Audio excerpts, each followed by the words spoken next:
இன்றைய தினம் 18ஆம் தேதி 4ஆம் மாதம் 2025 சுக்கிரவாரம் என்று சொல்லக்கூடிய வெள்ளிக்கிழமை. விசுவாவசு வருடம் சித்திரை மாதம் 5ஆம் நாள். இன்று பஞ்சமி திதி, மூல நட்சத்திரம், அமிர்த சித்த யோகம். இன்றைய தினம் ராகு காலம் 10:30 மணி முதல் 12 மணி வரை.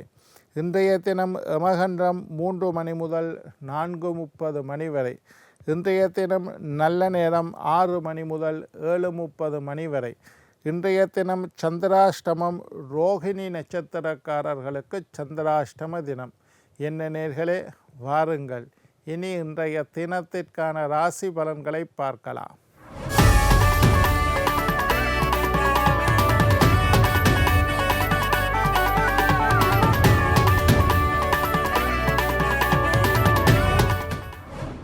மேஷம் தாமதம், ரிஷபம் வெற்றி, மிதுனம் உயர்வு, கடகம் முயற்சி, சிம்மம் பெருமை, கன்னி பயம், துலாம் ஓய்வு, விருச்சிகம் தனம், தனுசு உதவி, மகரம் பாசம், கும்பம் சிரமம், மீனம் சுகம்.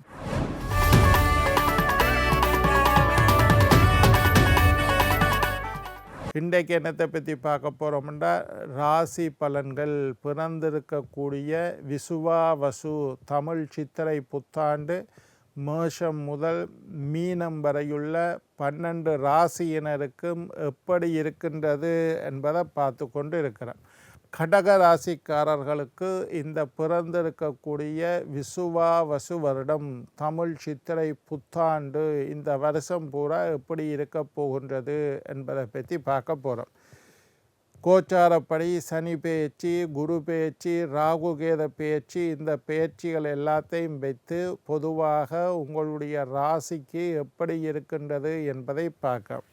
கடக ராசி நேயர்களே, கடக ராசி என்பர்களே, பேச்சில் மிக மிக நிதானம் தேவை.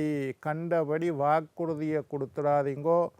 கொடுத்த வாக்குறுதியை காப்பாற்ற முடியாது. பேசும்போது ஒரு தரத்துக்கு 2 தரத்துக்கு 3 தரம் யோசித்து பேசுங்கள்.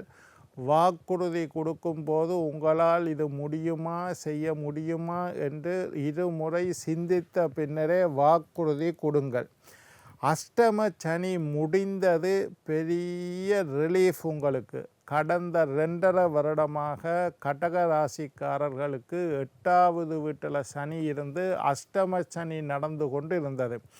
பலவிதமான இன்னல்கள், துன்பங்கள், அவமானங்கள், கெட்ட பெயர், பிரச்சனை, கடன் தொல்லை, வட்டிக்கு வட்டி கட்டுறது, குடுக்கல் வாங்கல் பிரச்சனைகள், ரொம்ப நம்பியவர்களினால் ஏமாற்றப்படுகிறது, முதுகுல குத்தப்படுறது, நம்பிக்கை துரோகத்துக்கு ஆளாகியது, உடம்புல உற்சாகம் குறைந்து காணப்பட்டது, உடம்புல நிறமே கருத்து போனது, சோம்பேறித்தனமாக இருந்தது, பலவிதமான காரியங்களில் தடைகள் ஏற்பட்டது, உறவினர் பகை. நான் சொன்ன எல்லாம் இல்லை, இதில் சிலவற்றையாவது நீங்கள் கண்டிப்பாக அனுபவித்திருப்பீர்கள். அட்டமத்து சனி படாத பாடு பட்டுட்டேன் ஐயா.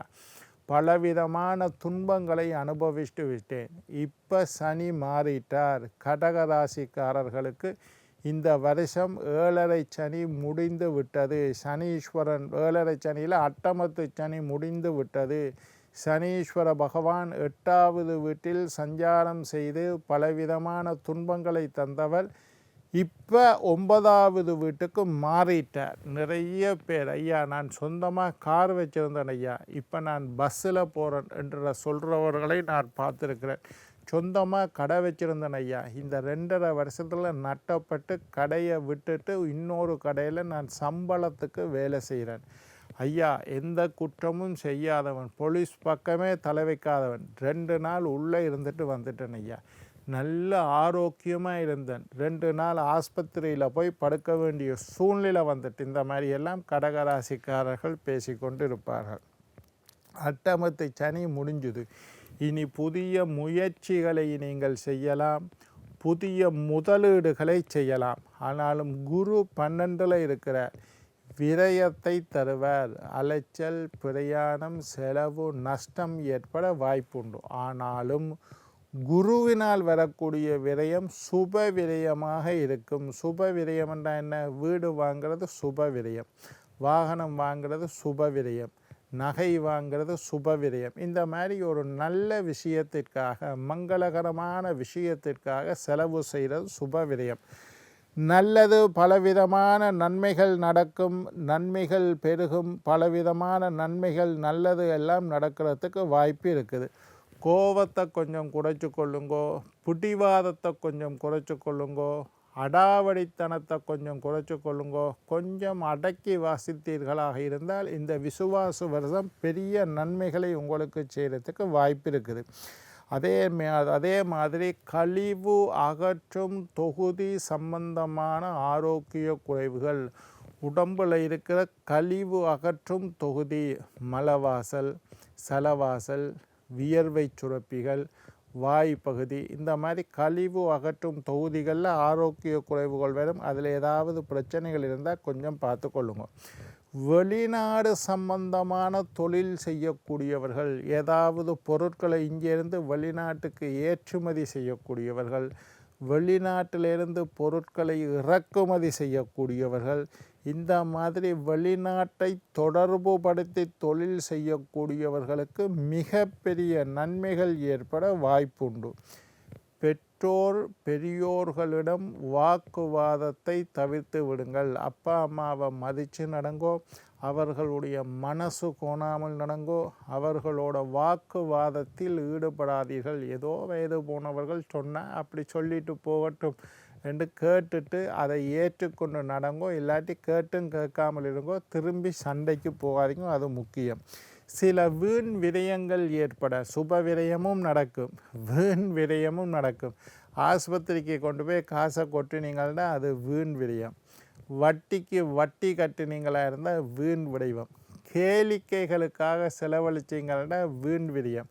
சுப விரயமும் நடக்கும், வீண் விரயமும் நடக்கும். ஆனால் சுப விரயம்தான் அதிகமாக நடக்கிறதுக்கு வாய்ப்பு இருக்குது. அதே நேரத்தில் ஆரோக்கியத்தில் கொஞ்சம் கவனமாக இருங்கோ. கடகராசிக்காரர்கள், மனசில் நோய், உடம்பில் நோய் என்றது வேற, மனசில் நோய் என்பது வேற. மனசை உற்சாகமாக வைத்து கொள்ளுங்கள். கடகராசிக்காரர்கள் பொதுவாகவே சந்திரனை ராசி அதிபதியாக கொண்டவர்கள், மனோபலம் உடையவர்கள். ஆனாலும் மனசில் சில கவலைகள், சில துன்பங்கள், சில மனநோய் என்று சொல்லுவோம். மனசில் நோய் வரத்துக்கு வாய்ப்பு இருக்குது. பெரியவர்களின் ஆசி கிடைக்கும். பெரியவர்கள், வெளிநாட்டில் இருக்கக்கூடியவர்கள், பெரியவர்கள், வயதில் மூத்தவர்கள், ஆன்மீகவாதிகள், இவர்களுடைய ஆசியெல்லாம் உங்களுக்கு கிடைக்கிறதுக்கு வாய்ப்பு.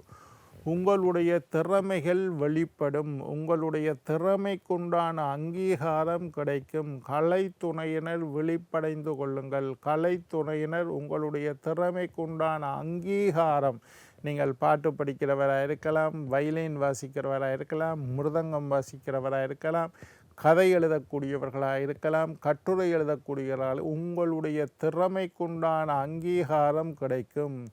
உங்களுடைய திறமைக்கு அங்கீகாரம் கிடைக்கும்.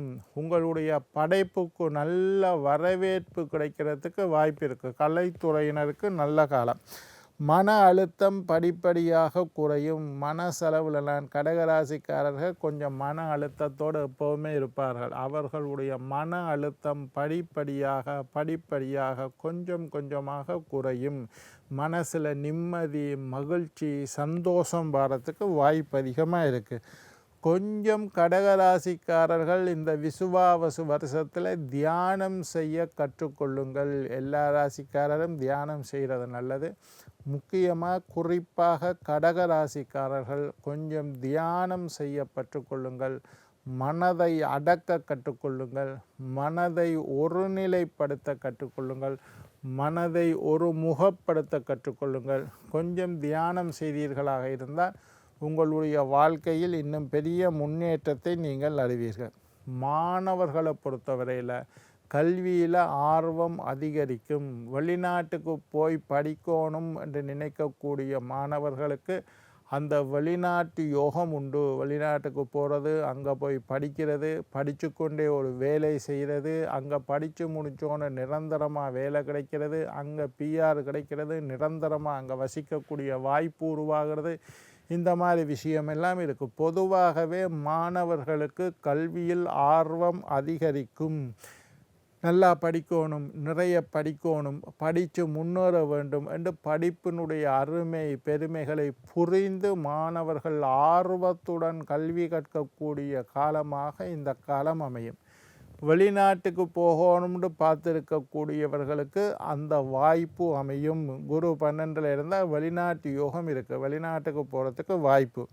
பசுவுக்கு உணவு கொடுத்து வாருங்கள். கடகராசிக்காரர்கள் மேலும் பல நன்மைகளை அனுபவிப்பீர்கள்.